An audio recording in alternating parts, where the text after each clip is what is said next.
এটা খুবই স্পষ্ট যে ষড়যন্ত্রকারীরা থেমে রয় নাই, তারা ষড়যন্ত্র করে যাচ্ছে। কারণ এখন পর্যন্ত এই সরকার জনগণের হয়ে উঠতে পারে নাই। সম্পর্ক হবে ন্যায্যতার ভিত্তিতে, বন্ধুত্বপূর্ণ সম্পর্ক হবে, কিন্তু আমরা কারো গোলামি করব না। অভ্যুত্থানের সবচেয়ে বড় ইম্পর্টেন্ট কি ইভেন্ট যদি বলি, তাহলে 14 জুলাই রাতে আমি কে তুমি কে রাজাকার রাজাকার স্লোগানের মধ্য দিয়ে আওয়ামী ফ্যাসিবাদী শাসনের আদারিং করার যে প্রবণতা, সেই প্রবণতাকে ঢাকা বিশ্ববিদ্যালয়ের ছাত্ররা ঘৃণা করে প্রত্যাখ্যান করেছে। এই প্রত্যাখ্যান করার মধ্য দিয়ে ফ্যাসিবাদী শাসন ব্যবস্থাকে চ্যালেঞ্জ করা হয়েছে এবং তারা আর কোনো ভাষা খুঁজে পায় নাই। কারণ 1971 সাল থেকে শুরু করে এই 53-54 বছরে বাংলাদেশে এই আদারিং করার প্রবণতার মধ্য দিয়ে জাতিকে বিভাজিত করে রাখা হয়েছে, জাতিকে ঐক্যবদ্ধ করতে দেওয়া হয় নাই। এই যে দীর্ঘ ষড়যন্ত্র এবং এই ষড়যন্ত্রে ইন্ডিয়ান এস্টাবলিশমেন্ট জড়িত ছিল, এই প্রথমবারের মতো আমরা বলতে পারতেছি দিল্লি না ঢাকা, ঢাকা ঢাকা, নিজেদের মানে যে স্বাধীনতার বিন্দু, নিজেদের সার্বভৌমত্বের যে জায়গা, এই 53 বছরে ইন্ডিয়ান এস্টাবলিশমেন্টের যে দীর্ঘ শাসন প্রভাব, এই প্রভাব বলয়ের বাইরে এসে বাংলাদেশের তরুণরা দীর্ঘ কণ্ঠে একেবারে জোরে বলতে পারছে, লাখো শহীদের রক্তে কেনা দেশটা কারো বাপের না। আপনারা নিশ্চয়ই জানেন সেই স্লোগানে মুখরিত হয়েছে। তো আমরা তো সেই রাজপথে আমরা লড়াই করেছি। এখানে গণ অভ্যুত্থানের অন্যতম নায়করা আছেন, আসনাদ আছেন, এখানে সাদিক কাইয়ুম আছেন, এখানে মাইন সরকাররা আছেন, ফরহাদ আছেন, যারা এই গণ অভ্যুত্থানে লিডিং পর্যায়ে রোল প্লে করেছেন। আপনারা যারা আছেন এখানে প্রত্যেকেই আমি দেখছি যে তরুণ। আমরা সবাই এই মাঠে ময়দানে আন্দোলনের সংগ্রামে একসাথে এক বিন্দুতে দাঁড়িয়ে গিয়েছিলাম। কারণ হইল দীর্ঘ 15 বছরে যেভাবে করে এক এক করে আদারিং করে বিভিন্ন জনকে হত্যা করার, গুম করার, আপনারা জানেন যে যে পরিমাণ কালচার শুরু হয়েছিল পুলিশের নির্যাতনের, গান পয়েন্টে গান পাওয়ার যেভাবে করে মানুষের বিরুদ্ধে, জনগণের বিরুদ্ধে ব্যবহার করা হয়েছিল, রাষ্ট্রের প্রত্যেকটি প্রতিষ্ঠানকে যেভাবে করে ধ্বংস করে দেওয়া হয়েছিল ফ্যাসিবাদী শাসন ব্যবস্থার মাধ্যমে, সেই শাসন ব্যবস্থাকে প্রত্যাখ্যান করে, সেই শাসন ব্যবস্থাকে প্রত্যাখ্যান করার ঘোষণার সূচনা শুরু হয়েছিল আমি কে তুমি কে রাজাকার রাজাকার স্লোগানের মধ্য দিয়ে। আমরা এই 24-এ এসে আমাদের অ্যাসপাইরেশন গুলোকে, আমাদের স্পিরিট গুলোকে আর ফেইল হইতে দিতে চাই না। আমরা 47-এ আমাদের স্বপ্নগুলো পূরণ করতে পারি নাই, 71 এর পরে যে অ্যাসপাইরেশন তৈরি হয়েছে সেটা পূরণ হয় নাই, 24-এ যে অ্যাসপাইরেশন তৈরি হয়েছে সেটা এখনো পূরণ হয় নাই। কিন্তু আমরা আশাবাদী যে 24-এর আমরা সেই স্বপ্নকে পূরণ করতে পারবো। 24-এ আমরা ঘোষণা দিয়েছি যে আমরা ফ্যাসিবাদী শাসন ব্যবস্থার বিলোপ চাই।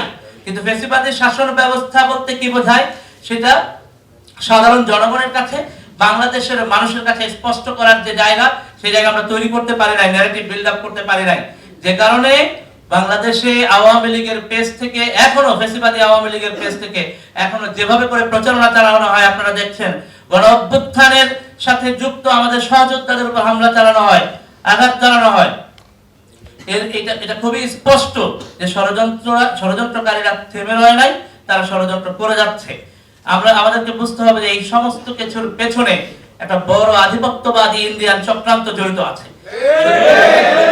এই শক্তির বিরুদ্ধে এইবার তরুণরা দাঁড়ায় গেছে। এবার বাংলাদেশে রুস্তম সাদ্দাম ভাই বলছিলেন যে তরুণদের সংখ্যা বেশি। এই তরুণরা মাথা নোয়াইতে শিখে নাই, আমরা মাথা নোয়াইতে শিখি নাই।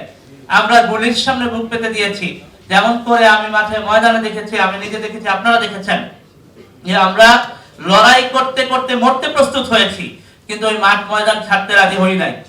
এবং আমি বলবো যে এইবারে যে শহীদের যে আপনারা পরিসংখ্যান 2000-এর উপরে শহীদ, আপনারা খেয়াল করবেন সমাজের সমস্ত স্তরের মানুষ ওই শহীদের তালিকায় নাম আছে। এমন কোনো জায়গা নাই যে এই জায়গায় ওই শহীদের তালিকায় নাম নাই। ডাইভার্সিফাই, প্রত্যেকটা স্তরের প্রত্যেক জায়গার মানুষ নেমে গেছে। কারণ হলো প্রত্যেকটা স্তরের মানুষ ফিল করেছে তারা ডিপ্রাইভ, প্রত্যেকটা স্তরের মানুষ ফিল করেছে এই সরকারের কাছে, এই রাষ্ট্রের কাছে, এই ফ্যাসিবাদী শাসন ব্যবস্থার কাছে তারা সেফ না।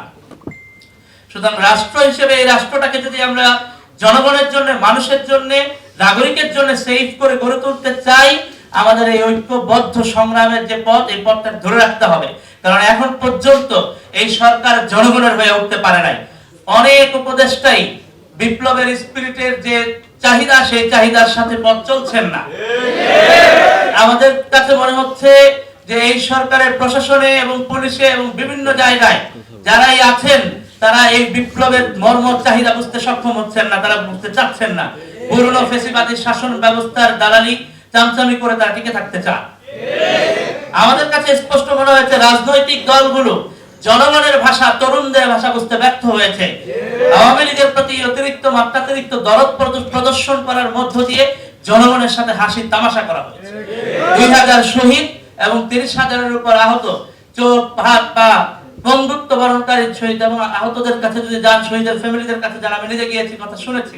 আপনারা যদি যান, যদি কথা শুনেন, আপনারা বুঝতে পারবেন যে এই ফ্যাসিবাদী শাসক গোষ্ঠীর বিচার যদি সম্পন্ন না হয়, তাহলে কি পরিমাণ প্রতারণা করা হবে এই আন্দোলন অভ্যুত্থানকারীদের প্রতি, এই শহীদ এবং আহতদের প্রতি।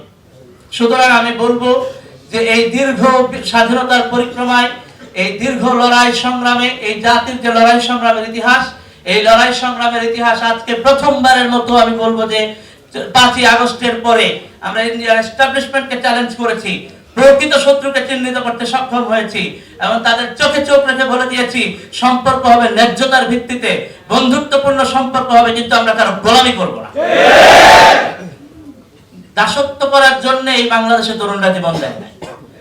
এই জায়গায় আমরা এক হয়েছি, এই জায়গাটা আমাদের সবাইকে ধরে রাখতে হবে। বাংলাদেশের স্বাধীনতা ও সার্বভৌমত্বের প্রশ্নে জীবন দিতে প্রস্তুত থাকতে হবে। আমরা পাশাপাশি সরকারকে বলতে চাই, 24-এর অভ্যুত্থানের সরকার, তাদেরকে বলতে চাই যে দ্রুত গণহত্যাকারীদের বিচার করুন, শহীদ এবং আহতদের জন্য পুনর্বাসনের ব্যবস্থা করুন, তাদের পরিবারের জন্য প্রয়োজনীয়, তাদের পরিবারের প্রতি প্রয়োজনীয় যে ব্যবস্থা নেওয়া প্রয়োজন দ্রুত গ্রহণ করার জন্য, এবং আমরা যেন গণহত্যাকারীদের বিচারের জায়গাটা এক্সাম্পলারি হয়, দৃষ্টান্তমূলক শাস্তি যেন প্রয়োগ করা হয়। যারা এই গণহত্যার সাথে জড়িত ছিলেন, এমনকি বিশ্ববিদ্যালয়ের শিক্ষক পর্যায়ে যারা 4 তারিখে গণভবনে গিয়েছিলেন এবং যারা সমর্থন জুগিয়েছিলেন, এই সমস্ত ইন্টেলেকচুয়ালদেরকে মাফ করতে হবে।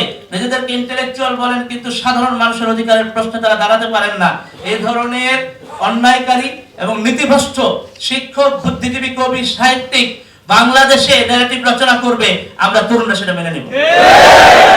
সুতরাং আমরা একটা স্পষ্ট ভাষায় বলতে চাই, এই বাংলাদেশ হবে গণ অভ্যুত্থানের ফলে স্বপ্ন যে আমরা দেখেছি, সেই স্বপ্নের বাংলাদেশ, ফ্যাসিবাদী শাসন ব্যবস্থা বিলোপ করার বাংলাদেশ, এই বাংলাদেশ হবে আমাদের।